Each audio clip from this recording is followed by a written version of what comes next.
हमारे काम आएगा। और ये रियल स्टोरी है। ये स्टोरी है एक किंग और उसके वजीर मंत्री की। वजीर राजा के दरबार में सबसे पुराना और सबसे ट्रस्टेड आदमी था।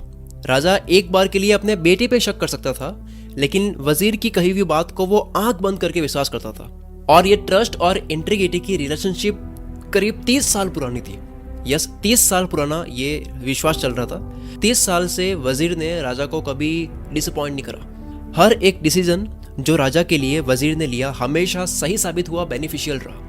लेकिन इतनी लंबी सर्विस के दौरान वजीर को कई तकलीफें उठानी पड़ती थी। जैसे कि राजा के लिए वो अपनी फैमिली को वक्त नहीं दे पाता था। बहुत लोगों से उसको दुश्मनी भी मोल लेनी होती थी, सिर्फ इसलिए ताकि राजा को खुश किया जा सके। यहाँ तक कि दरबार के दूसरे मंत्री और लोग भी इस रिश्ते से जलते थे कि यार इनकी इतनी अच्छी बॉन्डिंग क्यों है।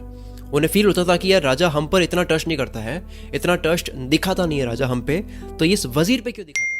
इसीलिए दूसरे दरबारी हमेशा वजीर को राजा के सामने हमेशा नीचा दिखाने की कोशिश करते हैं, बदनाम करने की कोशिश करने में लगे रहते थे, जो कि वो कभी सक्सेसफुल नहीं हो पाए। बट कहते हैं ना कि टाइम बहुत ही वॉलेटाइल चीज है। अगर आप लगे रहो किसी चीज के पीछे एक लंबे टाइम तक तो वो मिल जाता है। तो लोगों ने रिश्ते को खराब करने की बहुत कोशिश की और फाइनली हुआ क्या, वजीर राजा के कैंपियंस और मिशंस में इतना बिजी हो गया कि उसे टाइम ही नहीं मिला ये पता करने में कि एक बड़ी भारी साजिश चल रही है उसे गद्दार साबित करने की, वजीर को गद्दार साबित करने की।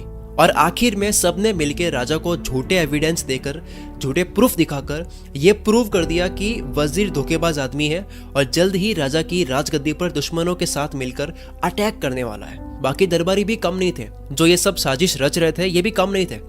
इनकी बदनामी कभी हुई नहीं थी राजा के सामने, इसलिए राजा ने भी उनकी बात और प्रूफ मान लिए, बिना वजीर को अपनी सफाई देने के चांस दिए। वजीर को बोलने का मौका नहीं दिया गया। मतलब 30 साल पुराना रिश्ता चल रहा था और किसी और के कहने से इतना बड़ा रिश्ता भी फीका पड़ गया। राजा ने उसे सजाए मौत सुना दी। और उस टाइम ये ट्रेडिशन था कि जिस भी इंसान को ये सजा सुनाई जाती है, मौत की सजा सुनाई जाती है, उस टाइम होता यह था कि उसके हाथ पैर बांध करके भयानक पालतू शिकारी कुत्तों के बाड़े में फेंक दिया जाता था। एक ऐसा बाड़ा होता था, वहां पे बहुत सारे कुत्ते थे, भयानक शिकारी थे वो, और उसमें फेंक देते थे अगर उसको सजाए मौत सुनाई जाती थी, जो कि उस इंसान की चमड़ी उधेड़ देते थे। बहुत ही भयानक सजा दी है। और ना केवल चमड़ी बल्कि हड्डियां तक नहीं छोड़ते थे।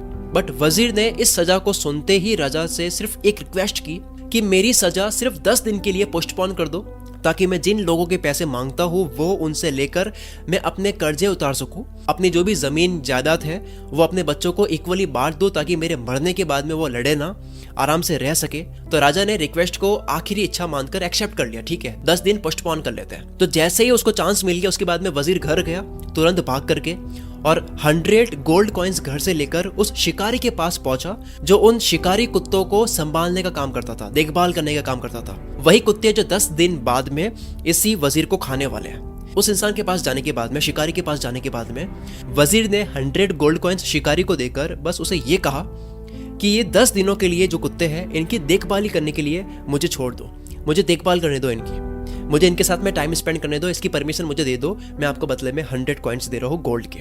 शिकारी को तो गोल्ड कॉइन्स मिल रहे हैं, वो मान भी गया, उसने डील एक्सेप्ट कर ली। और फिर क्या हुआ, नेक्स्ट 10 डेज तक, 10 दिनों तक वजीर उन्हीं कुत्तों के साथ में रहा, उन्हें खिलाता गया, उन्हें शिकार पर ले जाता, उन्हें नहलाता धुलाता, उनके साथ में खेलता। और तो और 10वें दिन तक वो कुत्ते वजीर के हाथों से खा रहे थे खाना। और कुत्ते ऐसे होते हैं जो कभी भूलते नहीं, अगर आप उनके लिए कुछ भी कर लेते हो वो भूलते नहीं, उनको याद रहता है। उसके बाद में 11वें डे पर वजीर को राजा के सामने लाया गया। उसकी सजा जो राजा के सामने होनी थी, हाथ पैर उसके बांधे गए वजीर के, उन्हीं शिकारी कुत्तों को सामने डाल दिया गया ताकि वो शिकारी कुत्ते वजीर को खा ले। शिकारी कुत्ते उस पर झपटने लगे, लेकिन उसे खाने के लिए नहीं बल्कि उसके साथ में खेलने के लिए।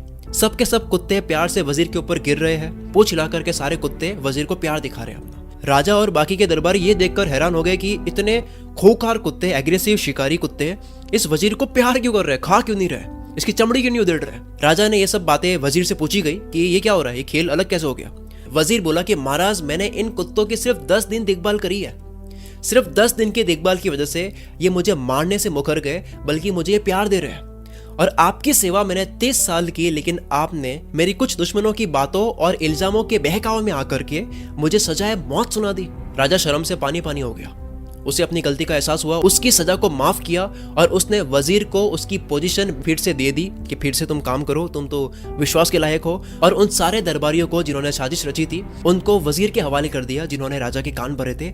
वजीर चाहता तो उन्हें मौत के घाट उतार सकता था, बट वजीर ने अपने दुश्मनों को, दरबारियों को माफ कर दिया।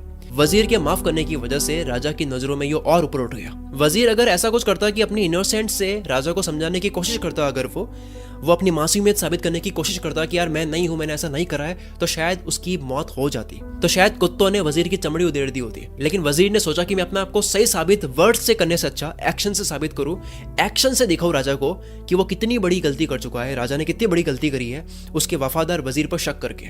So the lesson is, argument करने से अच्छा, बोलकर बताने से अच्छा है कि एक्शन